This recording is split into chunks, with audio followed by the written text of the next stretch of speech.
Hello everybody, and Jess here, and welcome to Undead Girl Murder Farce.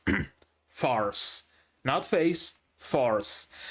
Every time I say the title of this show out loud, I want to say face, but no, Murder Face was in Deathclock, in Metalocalypse, not in this show.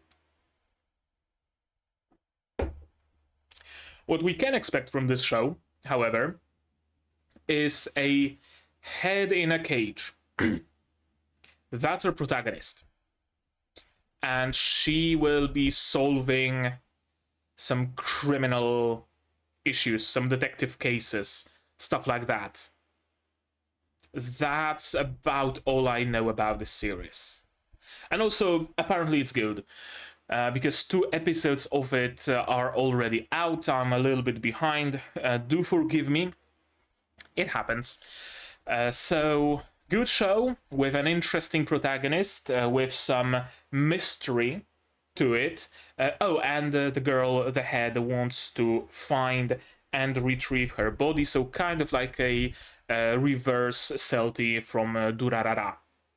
So, that might be interesting. I don't know if it's based on any manga, any light novel. Probably is. There really isn't that many original anime coming out recently, which is a shame, but also understandable.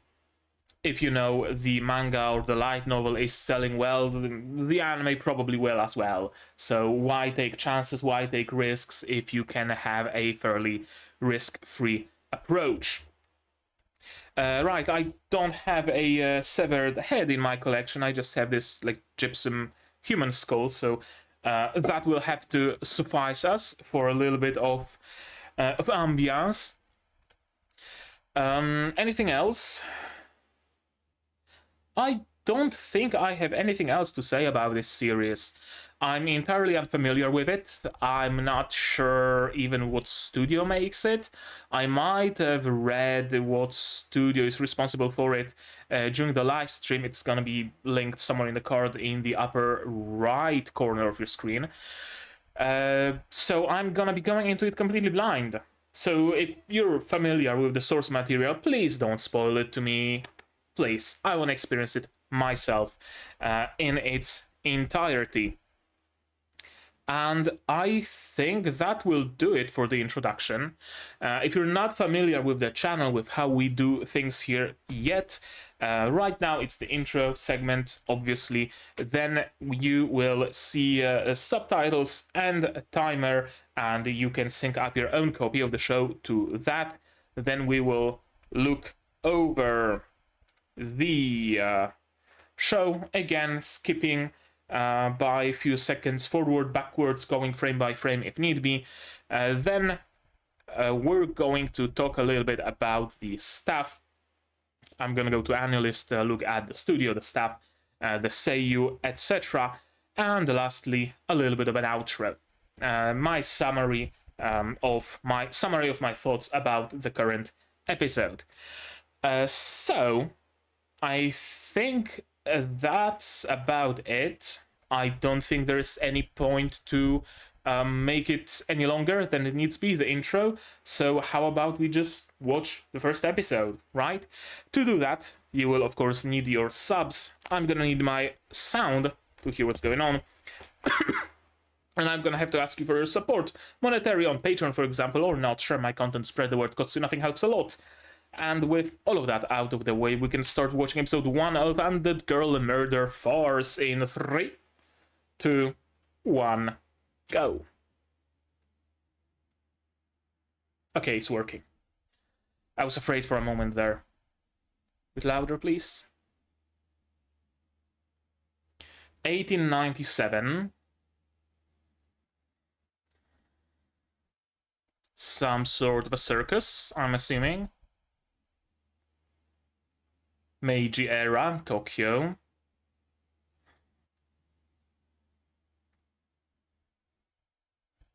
Okay, classic Japanese monsters. No shit, it's different.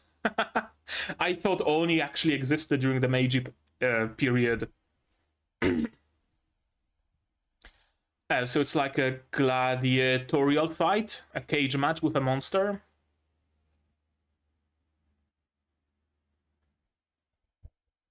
Okay, so the plot of The Witcher. Kinda, sorta.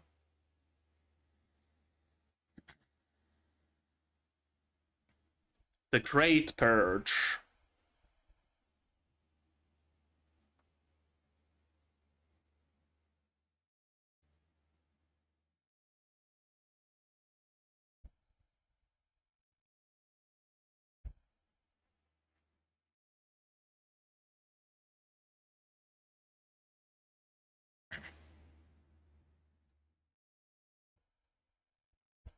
Shokera. I need it louder.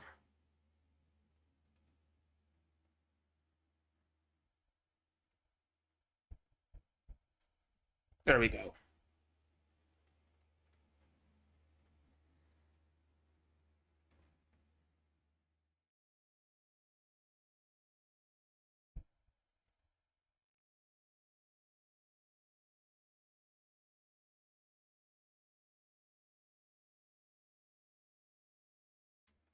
Is he?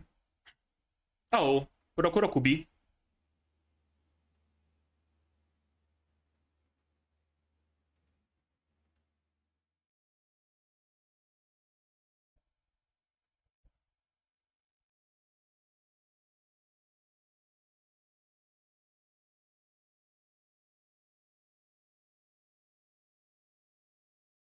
I'm assuming he's like half Oni or something like that. That's why the guy called him one of the monsters. And here's our protagonist, hiding under his bed. Okay. I'm digging the opening.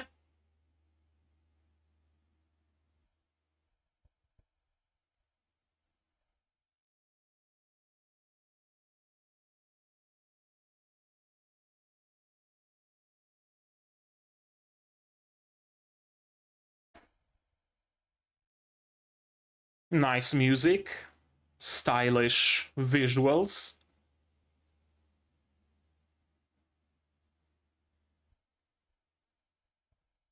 Yep, I really like it.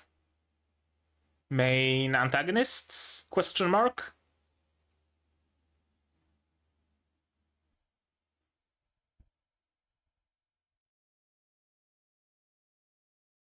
Crack, crack, crackle.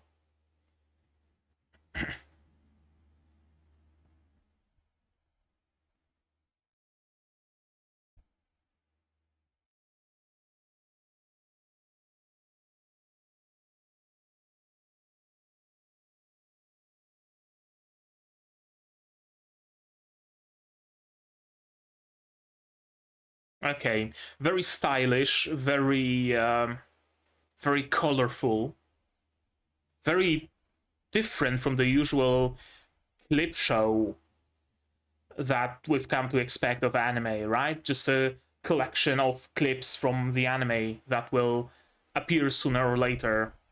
This actually has style and some great music.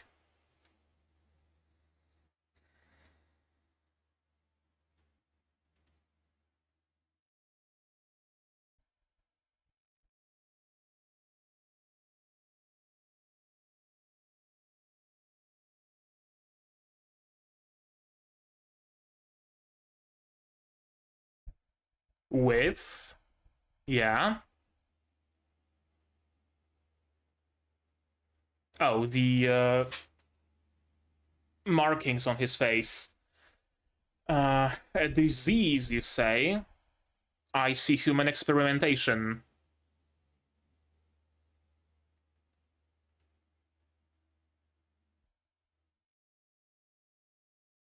That's just a normal ass cat. The fuck are you doing?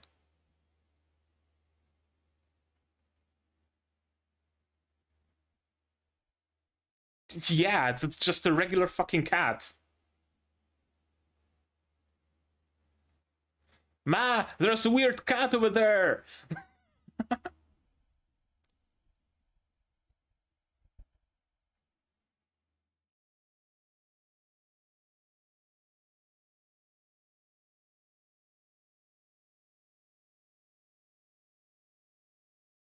Kumst. Reflection in the water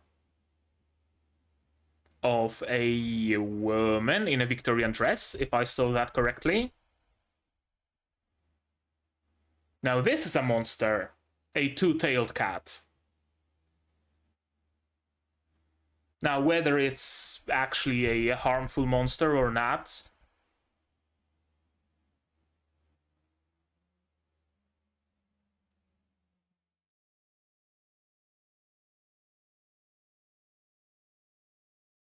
here's the maid, whose reflection we've seen, I think.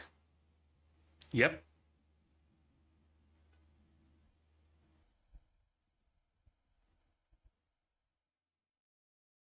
A battle maid. That's your new employer.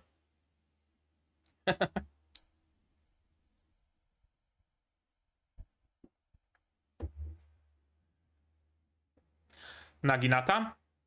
Or a broom? No! A fucking gun, okay.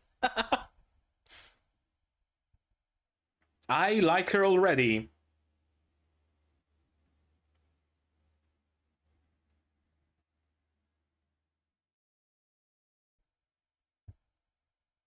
She still has the bayonet, you know.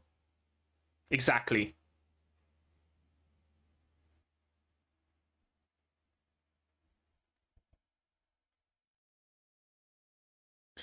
Yeah, maybe don't get rid of your weapon. Or, I guess it might not matter.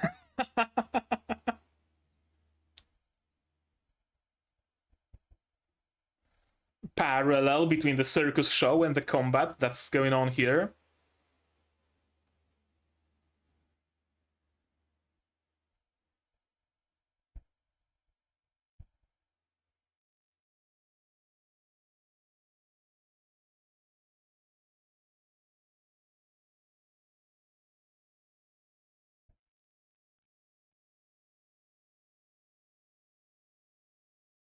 Yeah, it's not she who's talking.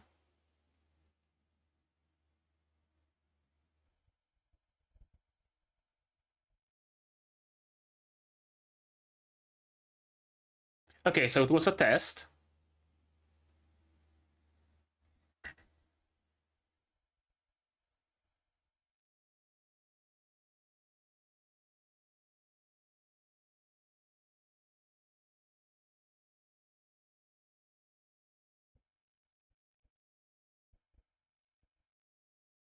Oh, because of the markings.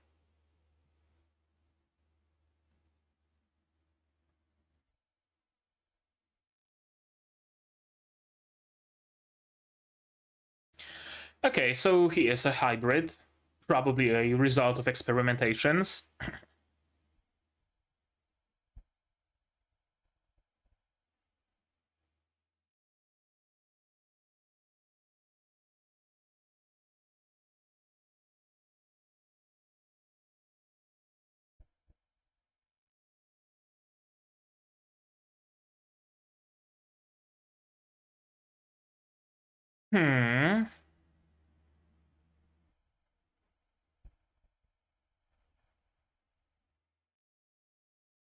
Okay, so there's only so long that you can keep your humanity if you're a hybrid.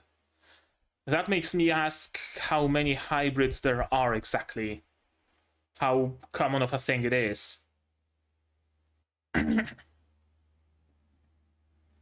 Be my bodyguard.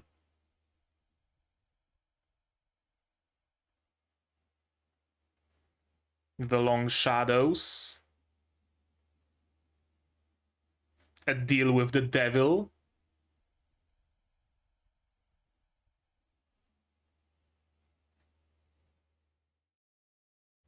And here's our protagonist.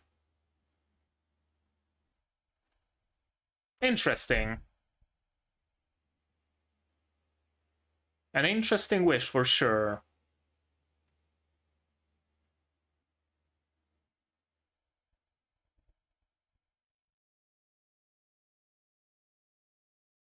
She's mute?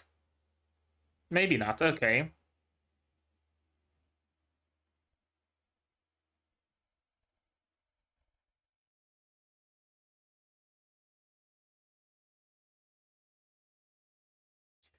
Okay, so despite being decapitated, since she's immortal, her head lives on. Okay, makes sense.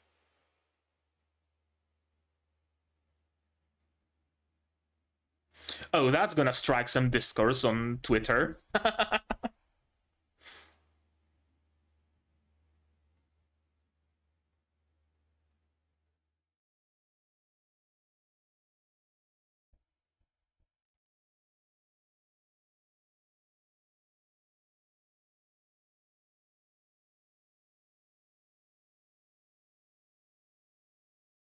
Hmm. So it was an Oni who took her body?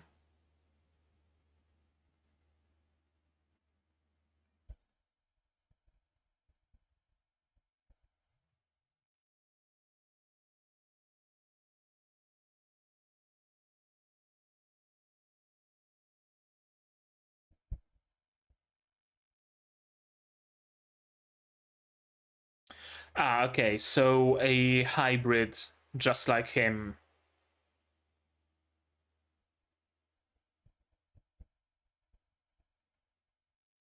Yep.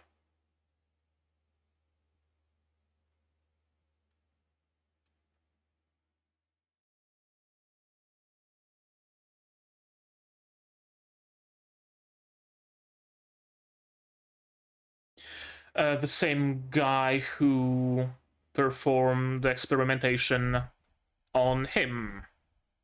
Yep. Foreigner with a cane.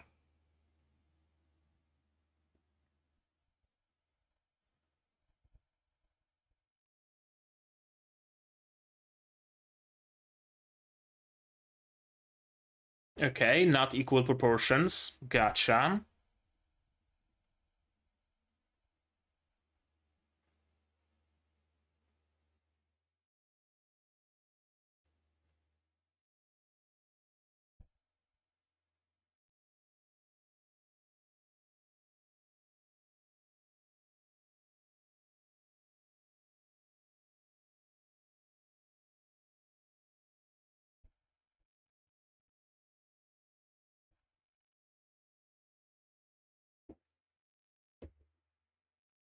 Yeah. Tsugaru. Or Shinichi. Or Tsugaru. Sure, whichever.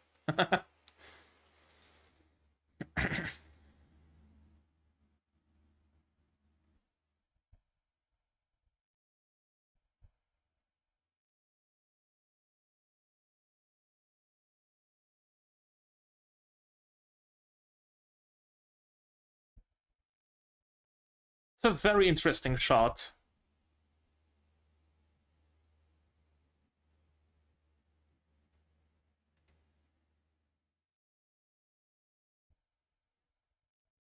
Instinct. And some human will to live.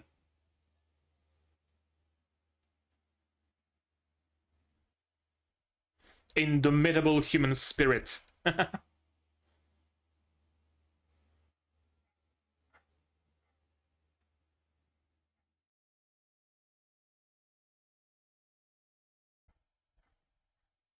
That was the cat that the villagers wanted to kill.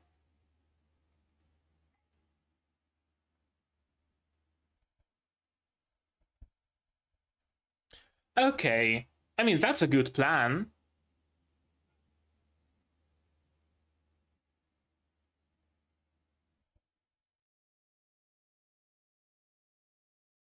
Makes sense. Not the innocents, but rather the lowlifes.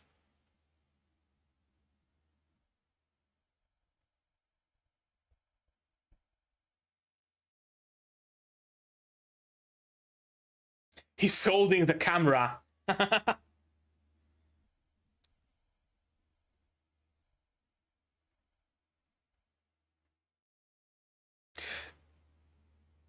Okay, that's some stylistic choices.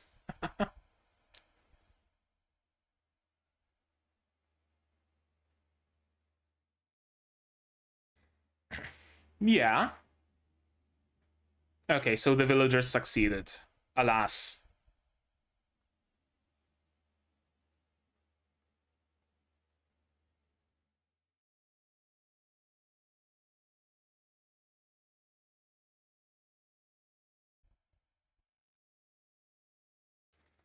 Okay, so if I die, I might as well, you know, survive long enough to die a good death. But if I can live, then hey, that's cool as well.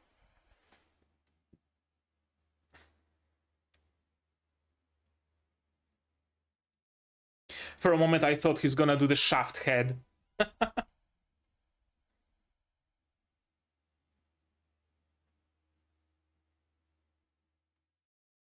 In general, very reminiscent of Shaft style. All those like scenes detached from reality. I guess that's not exclusive to Shaft, but it's very prominent in their shows.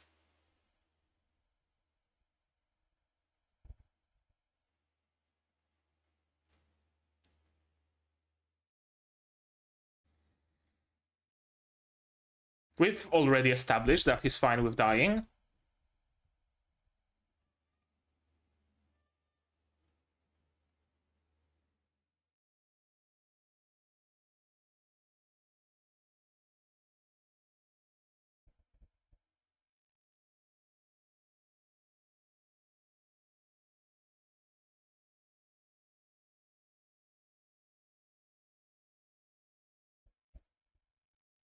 I love how she sits in a nest of her own hair.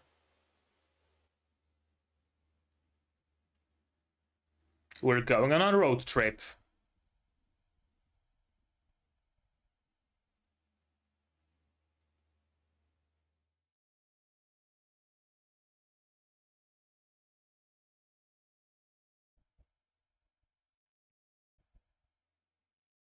Oh, she speaks.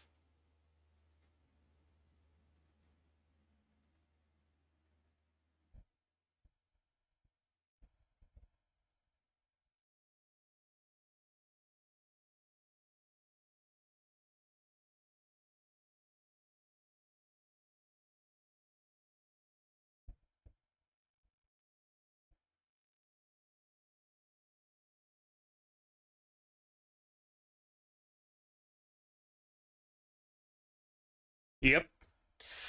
Okay, so dual revenge, essentially.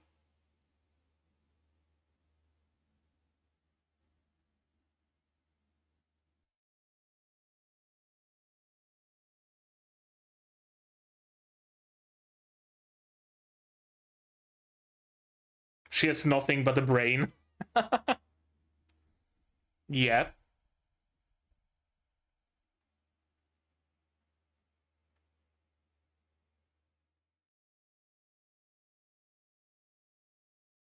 Can you float or something?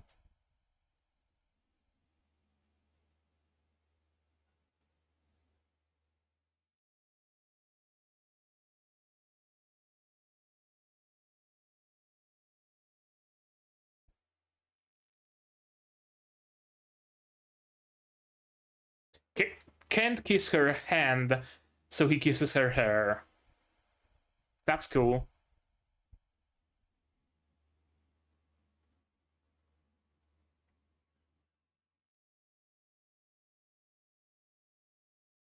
So just bite some of her hair.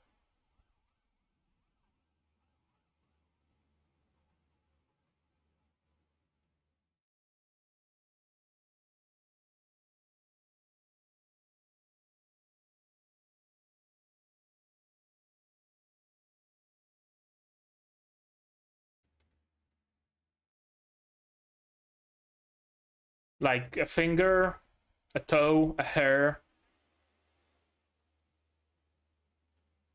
Okay. Saliva.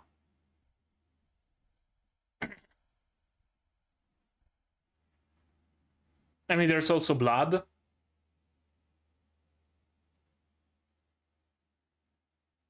There's blood.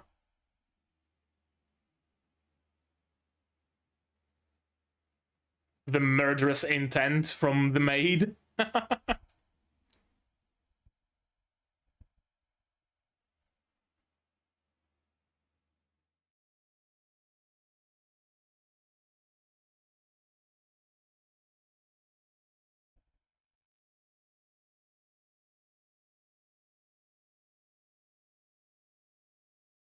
Okay, that's the end.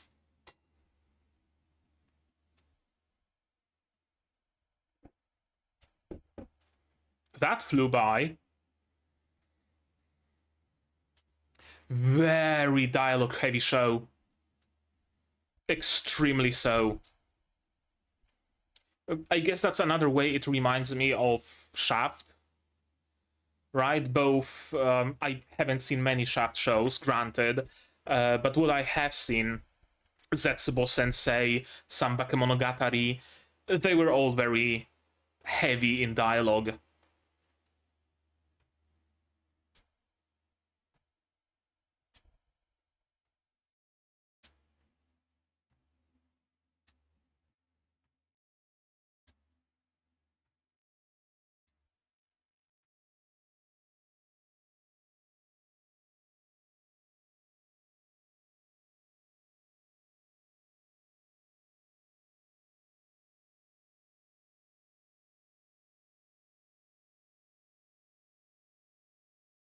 I have a feeling every single episode is going to have a sequence of 2 or 3 characters just going along some road and some crazy shots of them talking, completely detached from reality and whatnot.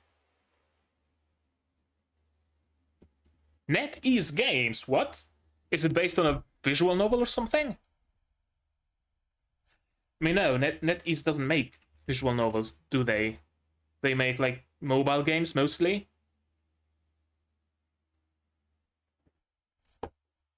Okay. So, that was the episode. That was an episode, for sure. Let's, I guess, watch it again and see what else can we see that used to be unseen. Yeah, we get an introduction. Our main character, one of our main characters actually is... although, I guess we have to create that little bit of a distinction between the protagonist and the main character. Shizuko, or whatever his name is, Oni Slayer, is our main character. He's our protagonist. And the bodiless girl is our main character. Or the other way around. The story is about her, but we experience the story through him as our proxy, is what I was trying to say. Earns a living, or makes a living at least, by killing Onis, and the world is full of supernatural demons, monsters, and whatnot, and people decided, no more, we need to get rid of them all. Shokera. Is Shokera an actual thing, I wonder? Shokera. Shell Shockers, Shell Shock IO. Shokera. Indeed, Mole Cricket Spirit. Shokera, Mole Cricket Spirit, Japanese yokai found in Edo period. Yokai emaki such as the Hyakkaizukan and the Gyazu Hyakkiyago. Yagyo.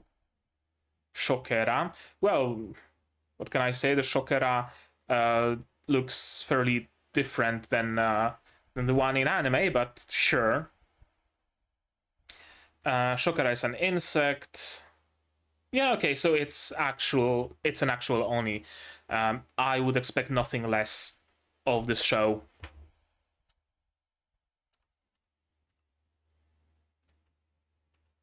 Our performers might not be the best, but we have the most monsters in Tokyo. You're no performer, you're just a monster. You're one of the monsters. And here we have a Roku Beam. I guess she's a performer. She's a monster, but one that doesn't... She's a yokai, to be more precise, but one that doesn't deserve to be killed by our main character.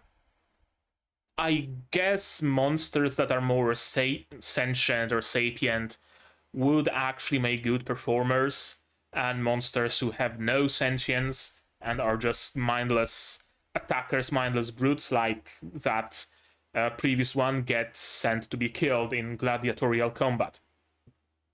Sorry. I guess it makes sense to have a Rokurokubi perform multiple times rather than just killing her on stage. Oppeke, this seems like another kind of a yokai. I don't think I'm gonna be able to Google the name of yokai just by what they're saying. If you know what yokai it is, if any, do let me know, please. Unless it's a spoiler, then don't. A farce. Something underneath his bed. Wait, what was that in the reflection? Oh, that was the maid. Yep. That was the maid. Great opening. Great music. Extremely stylish. Like how they're jumping between colors here. Colors and patterns and everything. Our main character, protagonist, whatever, Oni Slayer, reminds me a lot. I guess it's because of the style of dress and walking with his head fairly downwards and hands just wrapped in the sleeves of his kimono, or whatever it is. Reminds me, first of all, of course, Zetsubo Sensei, then the protagonist of Barakamon, also. And from Japan, suddenly to Europe, transition with a wooden beam.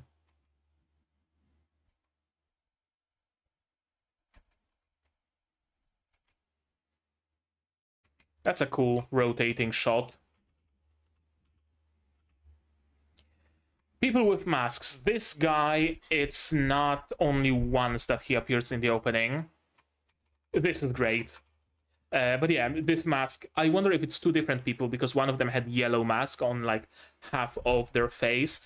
But I wonder if it was just stylized, right? Yellow light, yellow color, yellow hue, and this one isn't, or is it actually two different people? Like they have to go through yellow mask, blue mask, and green mask first, then there's white mask, and only after defeating white mask they can get to the boss. But I don't think it's this kind of a show, so probably not. This is great. City just growing out of his back. I'm a sucker for transitions like that. Yeah, go back, please. Yeah, for transitions like this, where there's something, it rotates out, then something pops out of it, it rotates, scales up, something pops out of here, rotates, scales up. I don't know what it is about them, but I really enjoy those transitions. They look like a band of either antagonists. The guy has a cane. Band of antagonists it is then. It seems Frankenstein's monster. The guy, girl, I know, on the right, perhaps a werewolf. On the left, I'm assuming a vampire, maybe. Just a wild guess, really.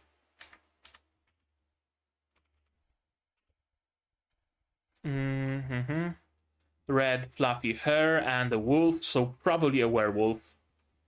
Okay, so there is a guy with yellow hair, so he probably has a yellow mask, and the guy next to him with white hair has a white mask. Just my assumption. Here's one of the antagonists, a mage of some sort, Frankenstein's monster, vampire, I'm assuming. Yep, very vampiric looks.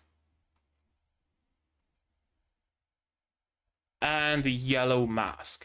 No, it's the white mask, dude. It's just colorized by yellow hue of the sky, because the guy with yellow hair had his hair much longer. So it's not him, probably. We're gonna see some action, some combat, good to know.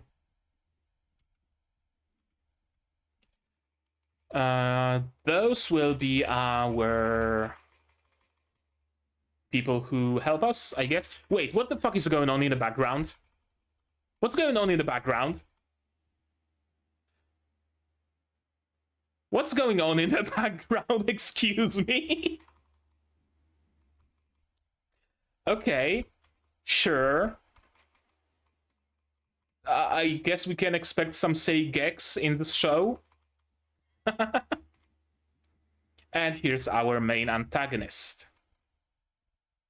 The kiss of immortality and a nice family photo, essentially. This is interesting. You can see the Japan of old and also the like modern industrial steel beam bridges and whatnot. I guess that's what that era is characterized by. Also, as opposed to the opening that's very colorful and stylized, this is very bleak, right? I wonder if the color palette changes at some point, because something similar happened in Zone 100, from bleak, washed out colors to very lively, saturated beer from the army. So the army is still here, apparently. I'm assuming European army of some sort, maybe English, probably the English. The English were fucking everywhere. Venereal disease. No, a little bit more than venereal disease. Human experimentation. Of course, the villagers will think a cat, a hungry cat, is an oni.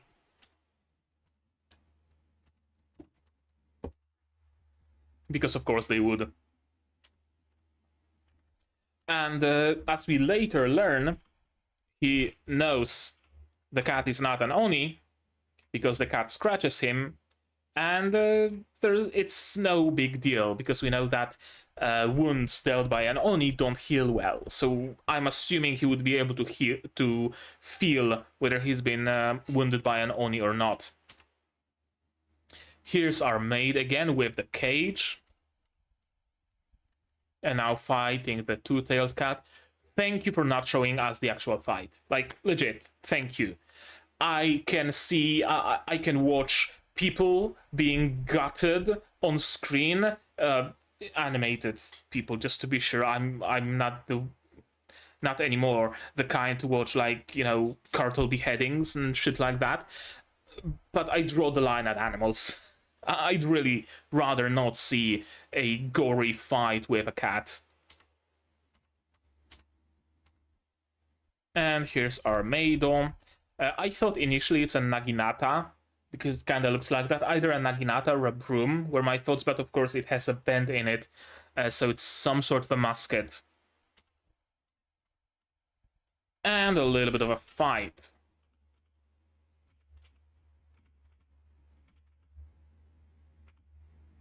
It's a nice musket with a very long bayonet. That bayonet is almost like a saber.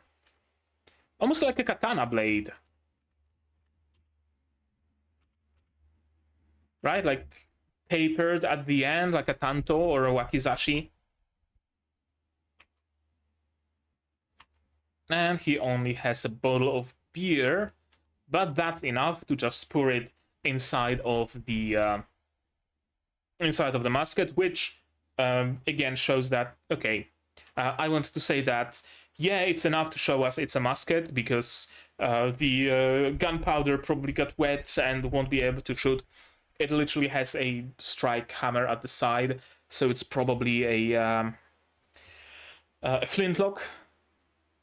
Probably a flintlock, because the hammer is on the side, not in the middle, so it has to strike the sparkler and light up the gunpowder. But she doesn't need no gunpowder. She still has the blade. Behold these two sets of scarlet lips. Their lips aren't really scarlet, but sure. Who's going to swallow whom? Interesting parallel between the fight of like two, not a fight, but a performance of either two yokai or a single yokai with additional snake head, and their fight.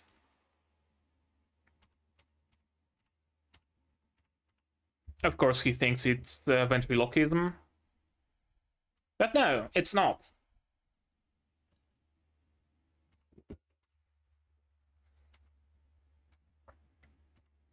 Here we have a confirmation that he has some Oni blood inside of him. There is chimera of a human and an Oni. And apparently there's more Oni than human. I wonder if it's the amount that grew over time, or has he been like spliced, like, I know, 2/5 of a human and 3/5 of an Oni. Being half Oni erodes your sanity, and eventually you go in rage and then you die. Interesting, because that means there is more hybrids just like him. So I wonder if they are also victims of human experimentation, or are there any like natural, quote-unquote, ways for a hybrid to be born? Probably. There probably are.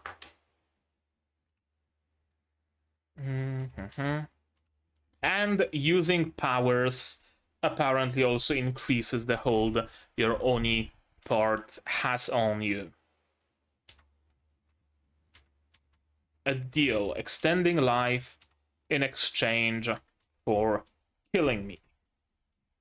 A fairly common trope. An immortal wanting to die. Nothing bad about it. Just thought I'd mention it. And she doesn't grow old either. For 947 years, I've been 14 years and 3 months old. As I said, that's gonna strike some hellish discourse on Twitter, if it hasn't already. Do we treat her as 947 years old, or do we treat her like 14-year-old? Oh my god, which is it? She lived for almost 1,000 years, so of course we treat her as she's almost 1,000 years old, if that wasn't obvious. But of course, people beg to differ. Someone took her body, and the cat was dealt by a half Oni. Because wounds dealt by Oni don't heal well, and wounds dealt by half Oni heal, I guess, half as badly. So you can still be left alive after a cut is done, but the wound probably won't heal. Makes sense. Why is she looking so holy right now with radiance behind her? And dripping blood. I like those visuals, those scenes that are shown, but I'm finding it very hard to find significance in them. Right? I find it really hard to find any significance in her head floating with radiant aura behind her in a pool of blood, and with what they're talking about. Sure, they're talking about murder and whatnot, but how does it pertain? Probably it doesn't. I don't think there is anything to look too deep into. I think it might just be the case of being stylish for the sake of being stylish. And I guess it allows the visuals to flow nicely, because now we have someone walk out of the pool of blood, her head laying there. Yeah, okay, so her head is floating, then it falls to the ground, and we have the visualization of someone dragging away just her body drenched in blood, signifying he's a murderer, yada yada yada. And we know who it was: an elderly European man with a cane.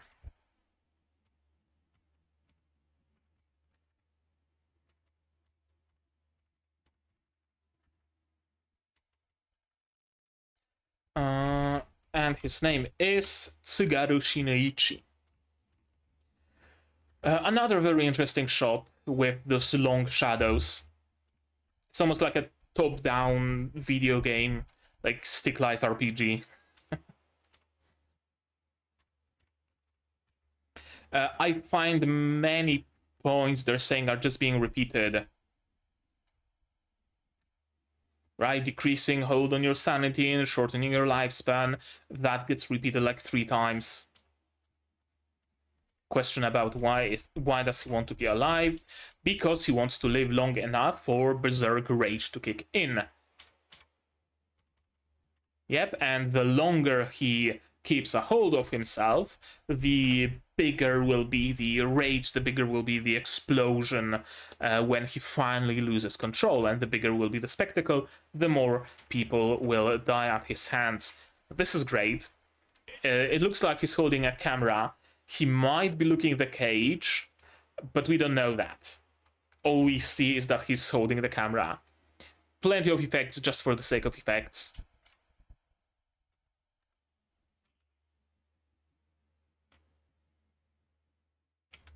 If I'm gonna die, I may as well have fun doing it. Exactly. So he wants to prolong his life, because if he's going to die, might as well die a good death. But if his life can be prolonged, then, well, I guess those plans can get sidelined, because if I get to live a long, fulfilling life, then hell yeah, that's even better. So it makes sense that he used to want to die, but now he doesn't, because he has an out.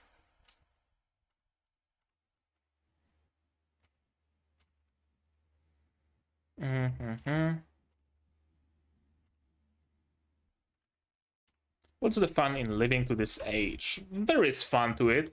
I would love to live to 1,000 or even more. To see where the world goes. Although it would be nice having an out. You know, like, I don't know, if the sun explodes and humanity isn't spaceborne by then, I'd probably rather disable my immortality than live an agonizing death in the, you know, depths of space, being burned by stars and floating in the void forever, not being able to die but not being able to truly live either.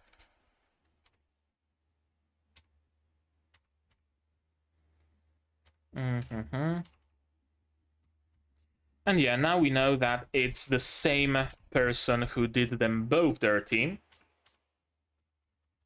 So we're going to go after him. And again, we both benefit. We're gonna go to Europe. His lifespan gets extended, of course, with some cells, tears, nasal mucus, sweat. She didn't mention blood, she just jumped straight into saliva. Direct consumption, and the end. Stylish ending, very fitting. The show, of course. And that's it. That didn't take long. I thought there's gonna be a little bit more things to discuss, but I think it's just a very slow-paced show, and ultimately not all that much has happened in it. We just established what happened to our main character, what's the deal with the bodiless girl, and what their goal is gonna be. And not much besides that. So I guess it's gonna be one of the shows where I don't really spend that much time discussing every episode, unless something really jumps at me, like some theories to make or stuff like that. Okay, so right now, there we go. Yeah, we're gonna take a look. We're gonna take a look at the staff. Will it hold? No, not really. Okay, whatever. We're gonna take a look at the stuff, at the seiyuu, all that jazz. Studio is the first thing I wanna see. Lapin track, first time ever I hear about the studio. Source is novel, but I see the source listed as a manga. And tags: revenge, detective, historical, travel, male, female protagonists, foreign, seinen, yokai, vampire, demons, guns, maids, primarily adult cast. Everything checks out. Recommended. Bakemonogatari, why am I not surprised? Kizumonogatari, why am I not surprised? Kyoko Suiri and Vanita no Carte. Lapin track, what did you guys make? Nothing I would know. I heard of this show, Atasha Kawashiri Kodamadayo. I heard of it. I remember there were very mixed opinions about it. Mostly, I think people slammed. I fucking hate the word slammed, and I almost used it. People didn't like it mostly because of its questionable art style. But on one hand, people wanted to watch it for Aoi Yuki's performance. On the other, they really didn't want to watch it because of the main character and the art style. I guess similar to Himoto Umaru-chan, I just couldn't watch Himoto Umaru-chan. I'm sorry, I just couldn't.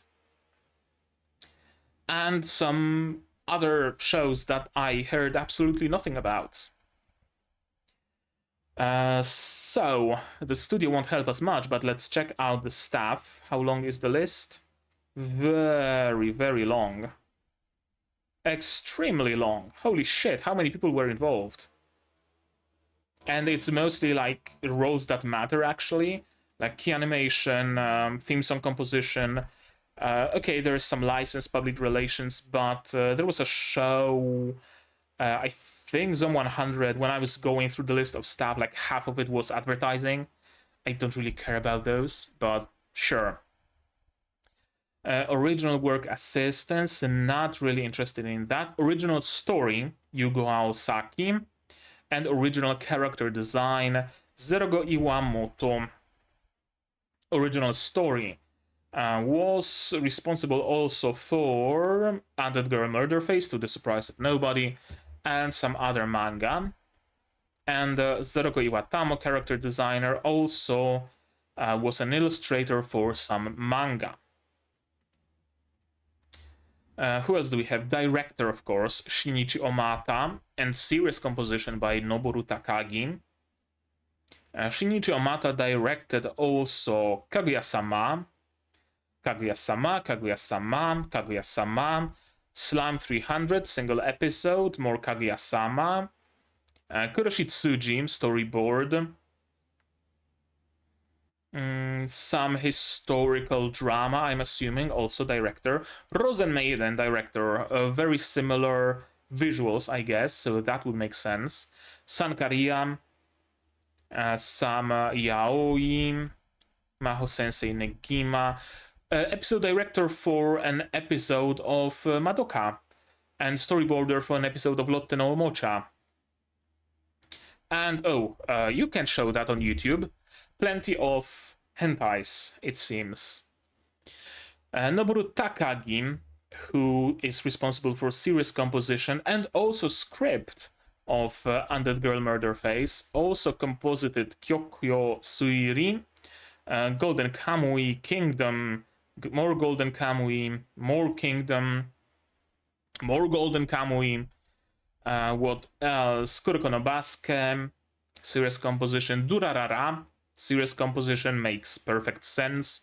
Shingeki no Kyojin script, Sankaria, series composition. So it seems like they both worked on Sankaria. Durarara, Baccano, Jigoku Shoujo, Technolize, script. Alright, character design, Noriko Ito. Noriko Ito also designed characters for no shows that I would recognize. Key animation on a single episode of Dorodoro, animation director on a single episode of Kakegurui, banana fish clothing design, that's an interesting role.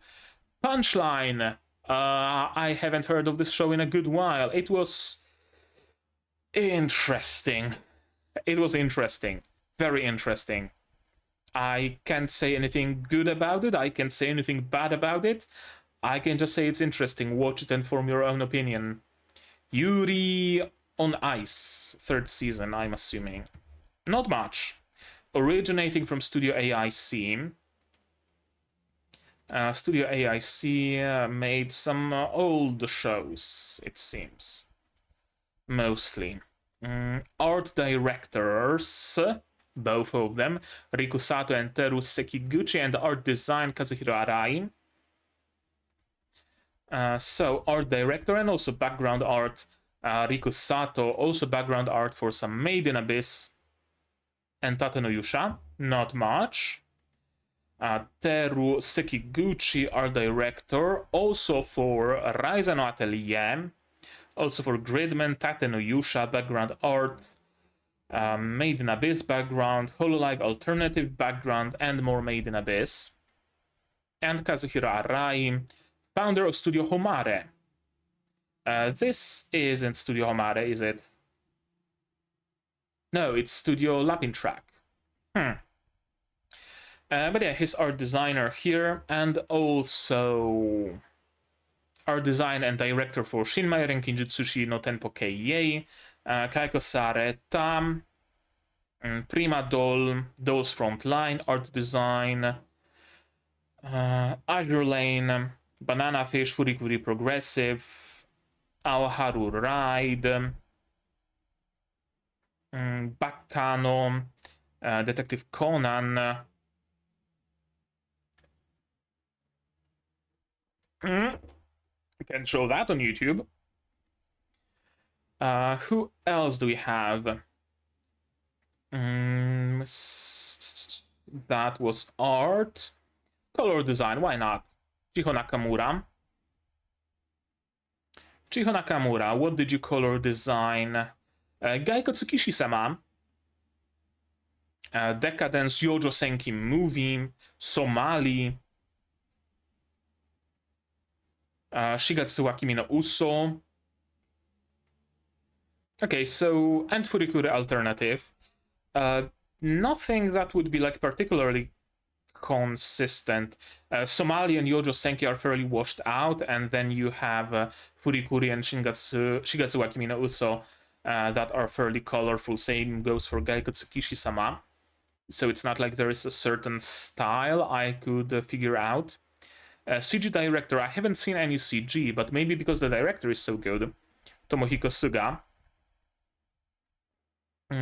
Also directed CG for Psycho Pass, Shadow's House, and not much more. Grimgar.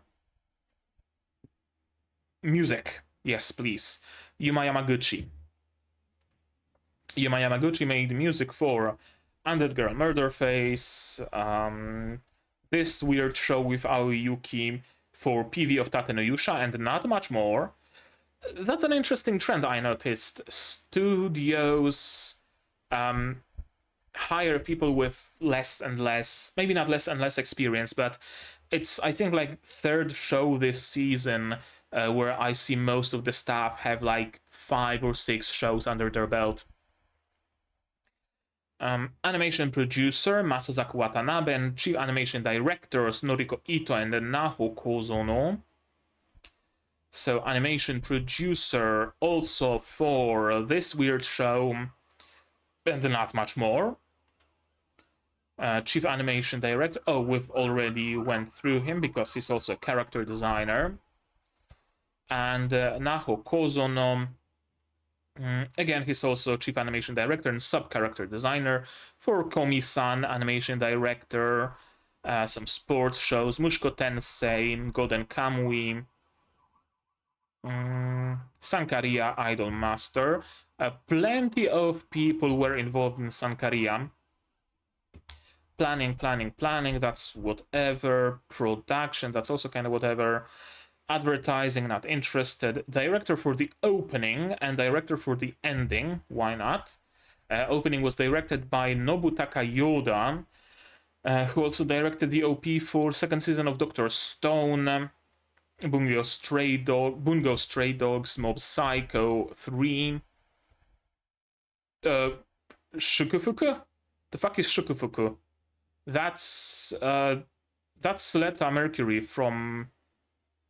Oh, it's a music video for song Shukufuku. Gotcha. Sure.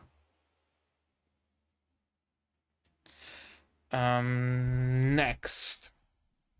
Director for openings and storyboarder for openings of Witch from Mercury, of course. And Maho no Tabitai, Tora Kagaku no Railgun, advertising assistants. Interesting. Dr. Stone openings, Boku no Hero Academia editing of the first episode, Hisomaso, iCatch PV and trailer production, title typography for Made in Abyss. Is this an actual role? You're just responsible for title typography? Owari no Seraph, PV production.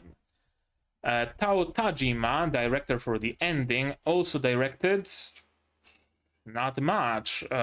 Penguin Drum, that's another person involved in Penguin Drum. Those are sub-character designers, prop character designers, theme song performance for the OP, Classy. South Korean. Okay, so interesting.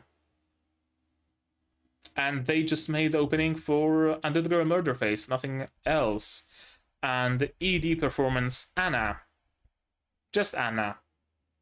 Japanese-Russian singer-songwriter.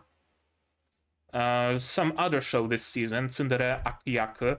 No, it's a previous season show, isn't it? Yeah, it's from the previous season.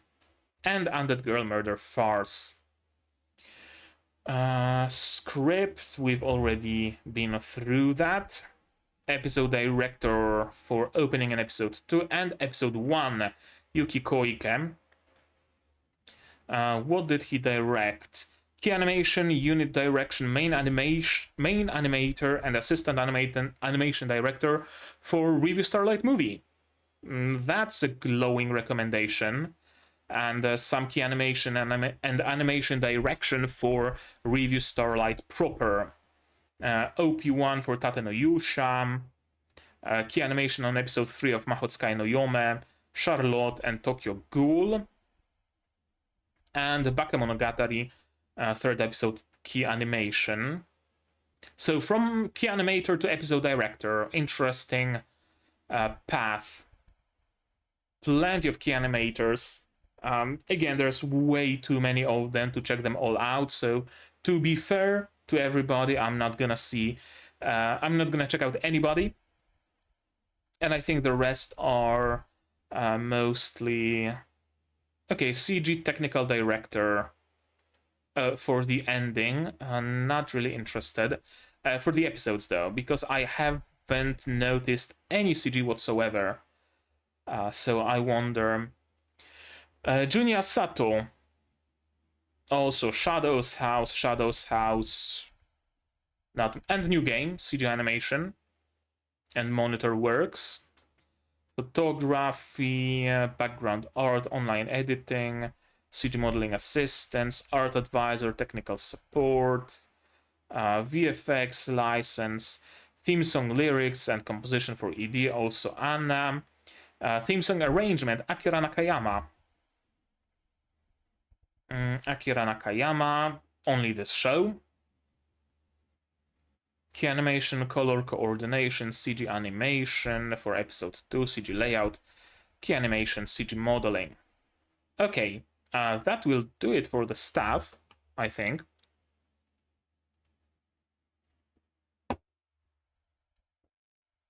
Let's take a look at voice actors. We don't have particularly many of them. Our main trio, Aya Rindo, voiced by Tomoyo Kurosawa, Tsugaru Shunichi, voiced by Takayashiro, and Shizuku Hasei, voiced by Makoto Koichi. Tomoyo Kurosawa voices Amiya from Arknights. Interesting. Someone from Rail Romanesque 2, Pink from Mahou Shoujo Magical Destroyers, some Idol Master roles. Apparently Skip to Loafer, Vash the Stampede from Trigun, Rebecca from Cyberpunk, someone from Akiba Maid, Ayano Toki, whoever she is from Eurocamp. I don't recognize her from the main series. Or maybe I do, I don't know. P7 in those Frontline. Who else? Amiya, Mutsu from Azure Lane, more Amiya, Cinderella Girls, and more Cinderella Girls, more, okay, Koito Uso, mostly idol shows, it would seem. Tina Sprout from Black Bullet, Ulti from One Piece, and some OP performance, I'm assuming. Yukio Nawayusha. And Amaburi, ending. Takayashiro, the voice of Tsugaru Shunichi. Also the voice of Fride from Pocket Monsters. Also Yuma Sudo from Kubo-san. Who else would I recognize? A main character of Isekai Meikyu the Harem War.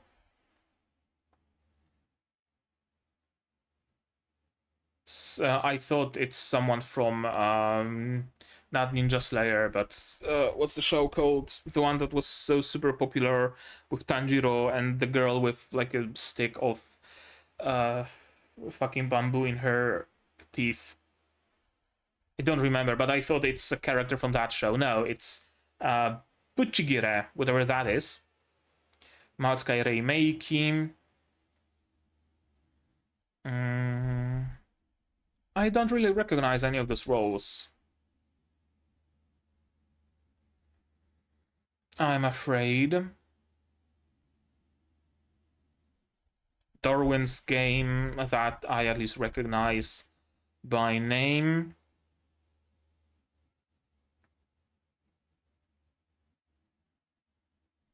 Yu-Gi-Oh! Fairy Tail. And Yu-Gi-Oh! And Dungeon Need an Eye, some rando. Not really many people I would recognize. And Makoto Koichi, the voice of our maid Shizuku Hasei, will also voice someone in Tensei Shitara Dainana Oji. Voices someone in Jigoku Raku, Idolmaster Watashi no Yuri, Mao Gakuin, Tensei Kenja no Isekai Life, Luke Tuatade from Sekai Saikyo no Ansatsusha, whatever, Benimaru from Tensei Shitara Slime. Interesting that a female Seiyu gives voice to Benimaru and Luke. I guess I could hear Luke, but Benimaru? Elsa from Ishizoku Reviewers. Who else? Mostly background characters, it would seem. Or at least secondary ones. Although maybe I'm completely mistaken and this guy is a main character, this girl, I don't know. And some theme song performance as well. Next we have characters mostly that we haven't seen, but let's check them out regardless. Annie Kerber, she's going to be one of our friends, I'm assuming, voiced by Sayumi Suzushiro, who also voiced someone in Bocchi the Rock, someone in... Oh, she's Renee from Witch from Mercury. And also Himka Hora from Mao Gakuin, Holt in Mahotsukai Reimeki, someone in 86. I have to watch 86 one of those days. High Score Girl, and other roles. Next we have Sherlock Holmes and John Watson. Okay, Sherlock Holmes played by Shinichiro Miki and Watson by Masaki Aizawa. Shinichiro Miki, Eric von Lergen from Yojo Senki, Kisuke Urahara from Bleach. Instantly recognizable roles. Someone in Mashal, James in Pokemon, Lee from Arknights, of course. It's gonna be cool hearing his voice. I really like Lee's voice. Shisho in Tensei Shitara Deshita. Who else do we have here? Roman Torchwick in Ruby. Tanjiro, Kimetsu no Yaiba, that's the title of the show. Who else do we have? Someone from Fate, Gintama, Nanatsu no Taizai. Scyther in Pokemon. More Eric. Mob Psycho.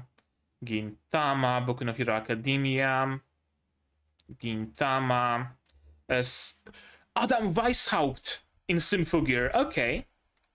I'm gonna be looking forward to his role.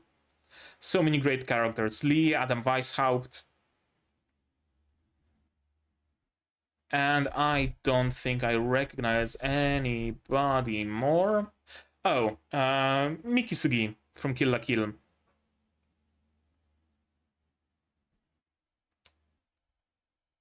And I think that will do it. Unless I spot someone else recognizable. Fullmetal Alchemist, Roy Mustang, another recognizable role. Batman, apparently.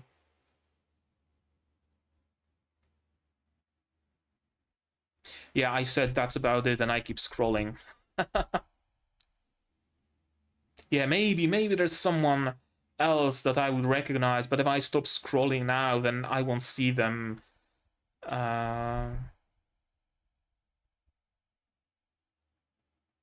Yeah, let's go down to the year 2000 and stop right here. And next we have Masaki Aizawa, who plays Watson, Dr. Watson. One Piece, Boruto, Pokemon, Akatsuki no Yona, Kiseiju, 2 roles even. Bleach, and doesn't seem like there would be many other roles that I would recognize. Death Note, multiple roles. Black Lagoon, Bleach, Gintama, Last Exile, Hajime no Ippo, Conan, and that's about it. Next we have Arsène Lupin and Aleister Crowley. Arsène Lupin and Aleister Crowley. Arsène Lupin, Mamoru Miyano, who also voices, Arsène Lupin, someone in the Marginal Service, Kimetsu no Yaiba, Pokemon, Pandora's actor in Overlord. I hope he gets Pandora's actor's demeanor. It would be a treat seeing Pandora's actor again. And his shenanigans. And Kotaro Tatsumi from Zombieland. Now I want to hear him going like full balls to the wall with his vocal performance even more. I'm gonna be looking forward towards his appearance. Pandora's actor and director from Zombieland Saga. Producer, sorry. Self-proclaimed, at least. And other roles, I'm afraid I don't really recognize. Bongo Stray Dogs, more Pandora's actor, of course. Because so many seasons of Overlord and Pleiades.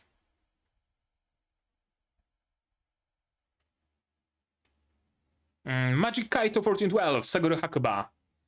Another show that I haven't heard much about in recent years. Highly recommend, by the way. You don't need to watch Detective Conan to find yourself in Magic Kaito 1412. Can't speak for Magic Kaito without the numbers because I've never seen it, but 1412 was good. Really, really enjoyed it.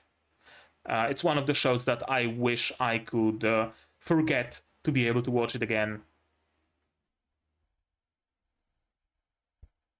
And I don't think I recognize anybody else, so I think we can just safely stop right around here. Oh, Death the Kid from Soul Eater. I guess that's a character I recognize. Yu-Gi-Oh! And that's it. And next we have Tomokazu Sugita, who voices. Where's his role? Aleister Crowley. Aleister Crowley, as well as Gintoki, as well as someone in Kimetsu no Yaiba. Jack the Ripper, Shumatsu no Valkyrie, Abigail in Bastard, someone in Marginal Service, and Ngapoji from Oyukumi no Kaina. Interesting.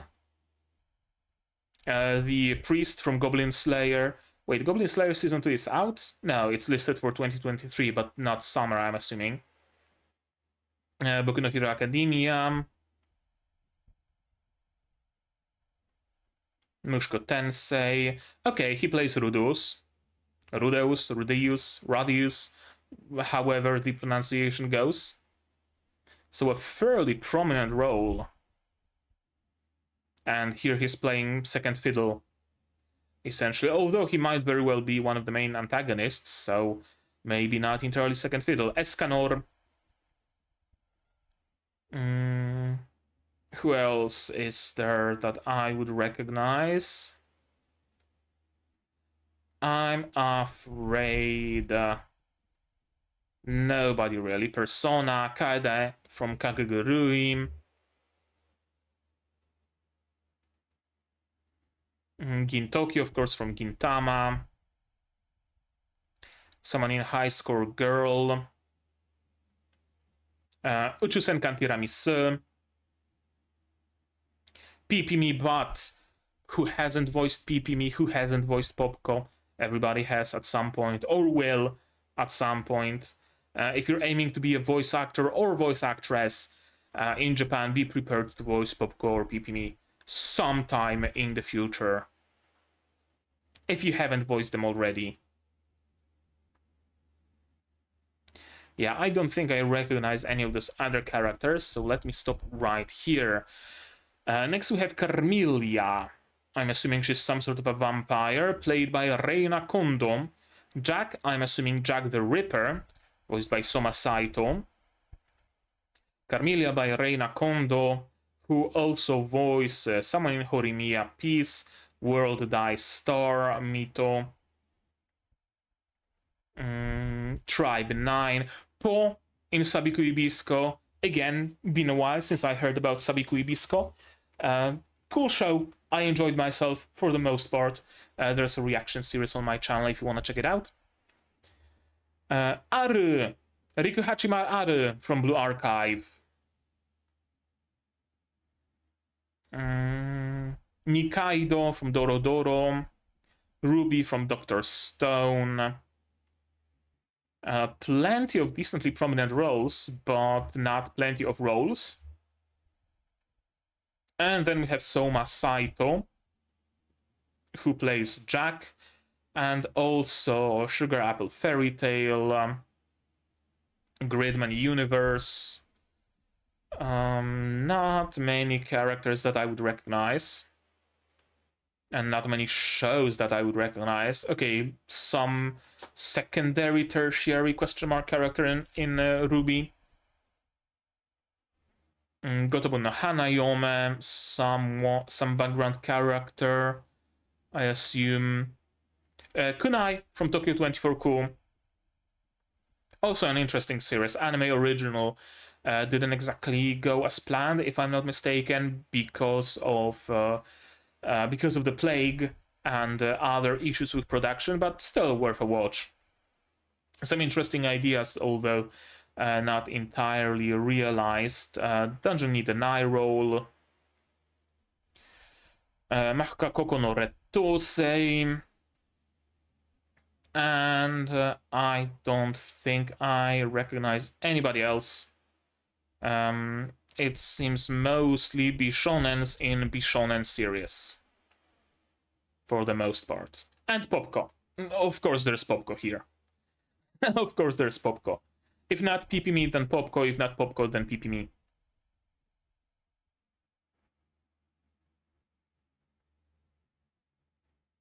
Okay, I think that does it. Who do we have next? Vera, Yumiri Hanamori, and Victor Itaru Yamamoto. Yumiri Hanamori voices Nadeshiko in Eurocamp.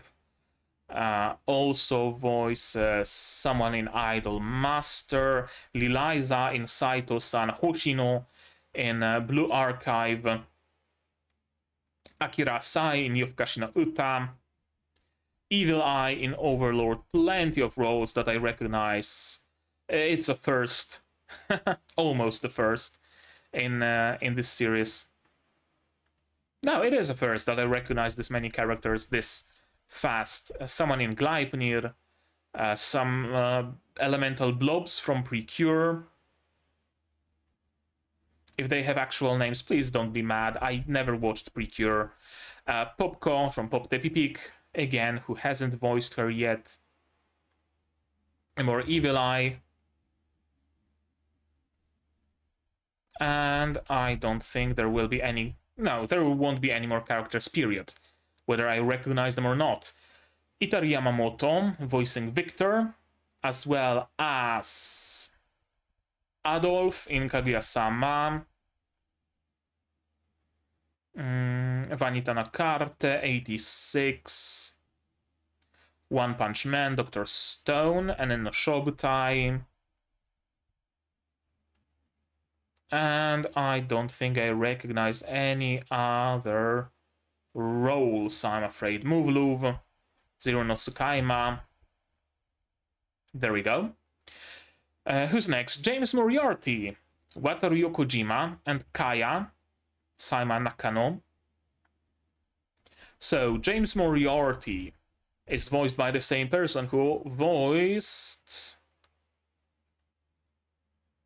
Not many people, actually. Certainly none that I would recognize. And Saima Nakano voices Kaya and also a bunch of randos in Buddy Daddies and one singular character with a face, also in Buddy Daddies.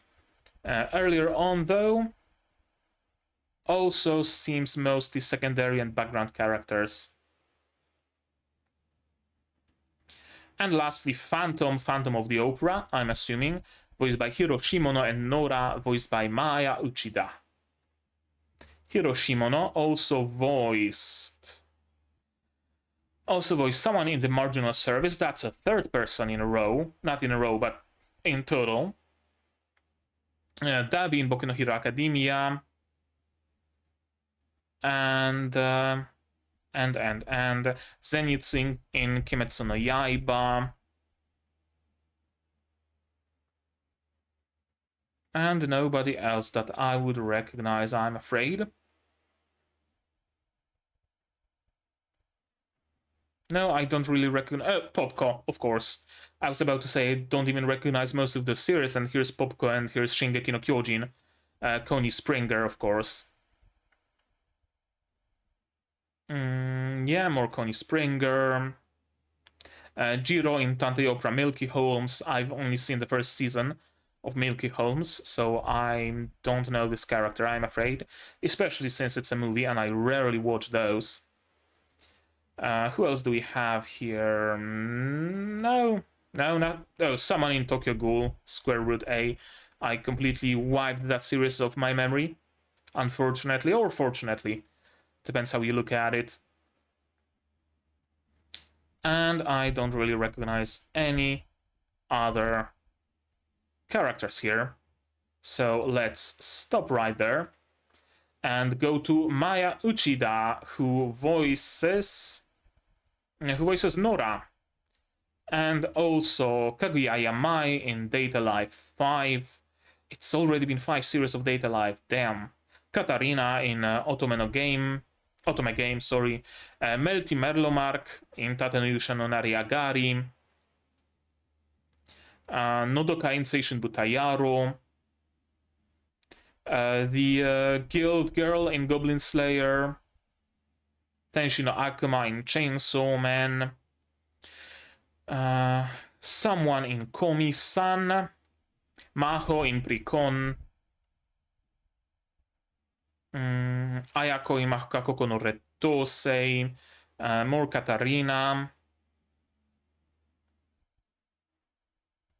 Akudama Drive. Goblin Slayer. Someone in Magia Record. I'm yet to watch this series. Shiaro from Gochi Usa. Shiro from Sewayaki Kitsune-san. Norman from Neverland. Killing Bites, Erza, Rika from Chunibyo. Okay, that's a lot of roles that I actually recognize. It's nice to see that for a change. Kuribayashi from Gate. Hiyori Iki from Noragami Aragoto. Misa from Charlotte.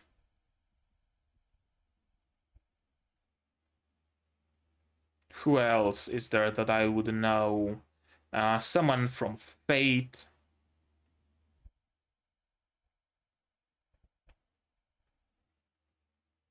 Irina from High School DxD.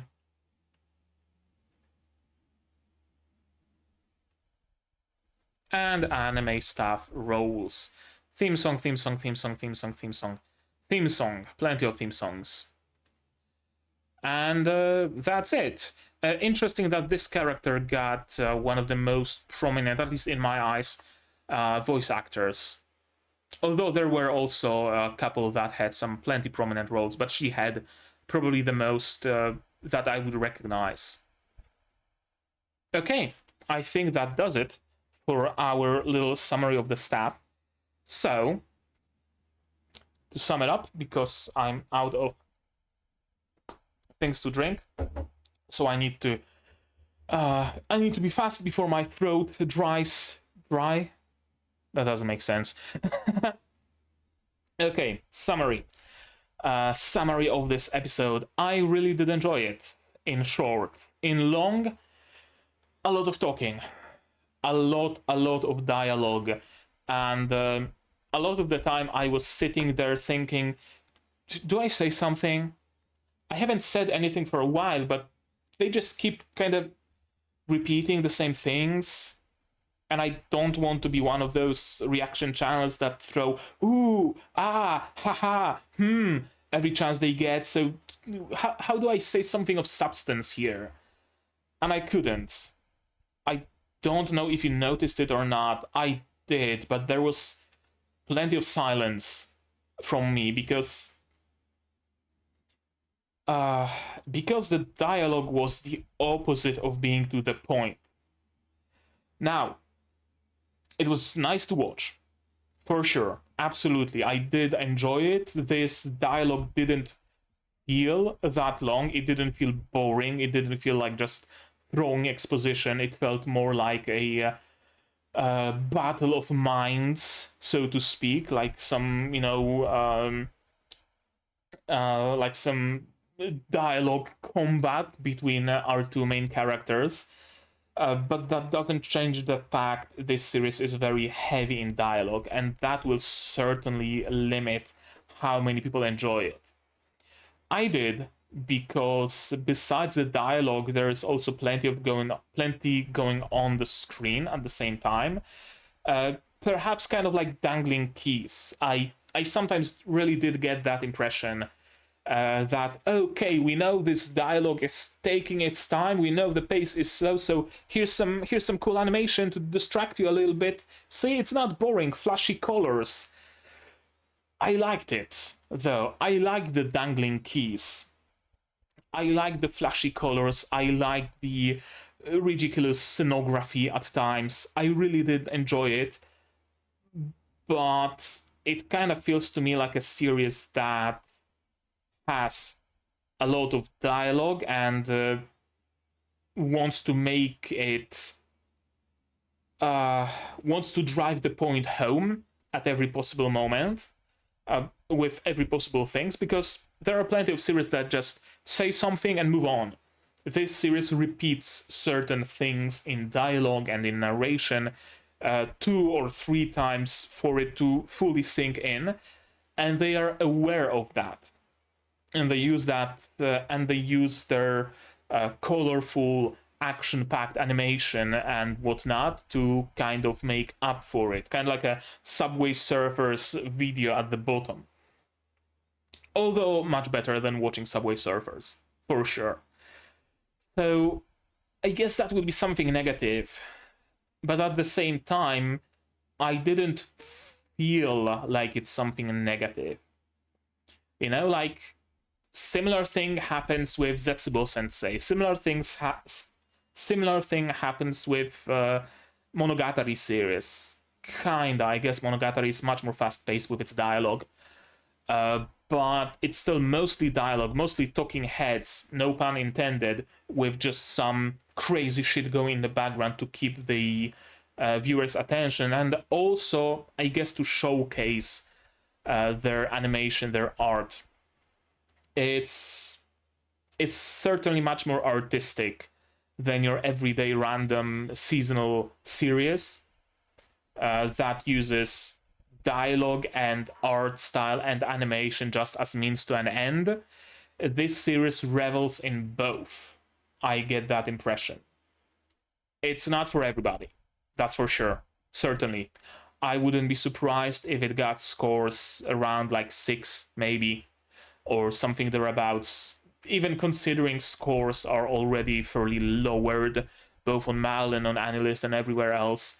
I wouldn't be surprised if people gave it negative reviews. I wouldn't be surprised if people were to drop this series, because it's really not for everybody. But at least the exposition, you can't really call it exposition, the dialogue. The dialogue isn't just dialogue, just talking heads. One of the reasons I dropped, what was that show? Fuck, I can't remember. It was a reverse isekai where fantasy characters from various shows come to appear in modern day Japan, and they want to find their authors or something thereabouts. I can't remember the name of that series, but there was one episode where I would just fall asleep because half of that episode, if not more, were just people sitting by a table and talking and talking and talking and talking, and sometimes throwing something interesting, sometimes throwing exposition. I remember the most exciting thing that happened that episode was someone coming through the door with a pizza in the show. The rest was just talking. This show does a lot of talking, undoubtedly, but at least there is atmosphere to it, at least there is interesting visuals to it, and at least that talking is also engaging in itself. And because of, as I said, that aspect of a battle of the minds, kinda. They aren't just talking about random, simple things in the open, but there is a lot of subtext. There's a lot of things said between the lines. I can imagine it be one of the series that are really hard to translate, because I wouldn't be surprised if there was a lot of wordplay involved. I wouldn't be surprised if there was a lot of double meaning involved, like usually in Japanese, right? They used one of the 7 different forms of walk, and that has association with something else than like normal walking, you know? So I wonder how much actually goes through well with the translation. Interesting show. Intriguing, for sure. Not for everybody, also for sure. I still haven't really made up my mind about it. That's also for sure. Do I like it? Do I not? I don't know yet, honestly. First episode gave me a favorable impression. I hope future episodes do as well. I hope it doesn't devolve into just talking heads, because it might if the direction is bad. But it seems the direction is actually good, that actually there is a lot of care put into this show. Because our main characters could as well just walk through the city and talk, shot, reverse shot, shot, reverse shot, shot, reverse shot, with just buildings going by them, and it would convey the same meaning. But this is more engaging than that.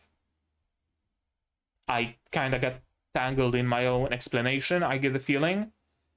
I don't know if what I said, the whole tirade, was positive or negative about this show even. But overall, I liked it, I enjoyed it, and I will watch the next episode, absolutely.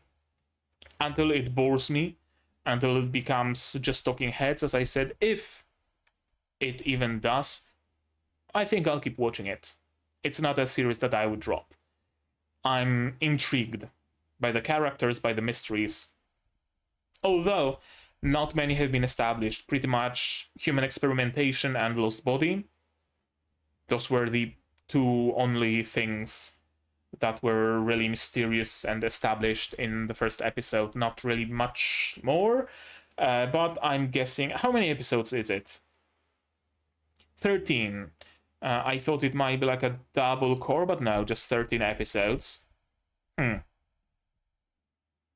Yeah, it's one thumb up so far.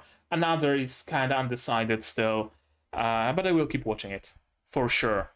I do like it, all things considered. I just hope it doesn't get boring, and I keep talking in circles, and I should probably stop. So how about you guys now? Tell me instead, what did you think of this episode? What did you think of my reaction, my theories, stuff like that? Say so down in the comments. Do you agree with me? Do you disagree? Please, comments are for that purpose. If you want to talk spoilers, don't do that in the comments. Do it on the Discord. It's here also in the description below. There will be a channel for this show where you will be able to talk spoilers to your heart's content. Like this video if you liked it, dislike it if you disliked it, but tell me why so I can improve. Subscribe to the channel to be notified of future releases of not only Undead Girl Murder Farce, but also other shows like Helck, Atelier, Ryza, and Nanatsu, what's it called? Nanatsu no Maken ga Shihai Suru, and Zom 100. And other shows that will be coming at you in the future. I also stream sometimes gacha games, sometimes Gunpla. You can see some boxes of Gunpla behind me. I'm going to be assembling them, I think maybe this weekend. So stay tuned for that. Click the bell to be notified of when I go live. Support the channel if you want monetarily on the Patreon link down below, where for $10 a month, you'll get early access to non-seasonal shows like Madoka Magica, Symphogear, and others, and for just $1, you get a role on the Discord and a place in the credits. And right now, that's gonna be it from me for today. So as always, you guys do the good stuff, and I'm gonna see you in the next one. Cheers! And here's the list of my wonderful Patreons: QB Without an Ed, Fruit, Zay, Rainer, Akomancer, Yuki, Ally, Fassel, Dr. Watt, Marsh, Hans, Peter, and you can join their ranks without the need to find your body.